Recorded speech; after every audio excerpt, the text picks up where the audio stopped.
দেখতে দেখতে তো ঈদটাও চলে গেল, এবার সামনে আসছে পয়লা বৈশাখ। তারপর বলো তোমরা কি প্ল্যান করে রেখেছো, কোথা থেকে গিয়ে শপিং করবে? আচ্ছা, তোমরা নয় কিছু না কিছু ভেবেই রেখেছো।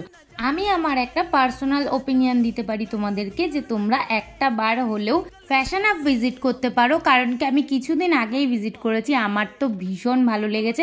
তোমরা কে ফ্যাশন আপ ভিজিট করেছো কখনো না কখনো, তোমরা কিন্তু আমাকে কমেন্ট করে জানাতে পারো তোমাদের কেমন লেগেছে ফ্যাশন আপের কালেকশন। আর আমি কোন ব্রাঞ্চে ভিজিট করেছিলাম সেটাও তোমাদেরকে বলে দিচ্ছি, গড়িয়াহাটের ব্রাঞ্চে আমি ভিজিট করেছিলাম।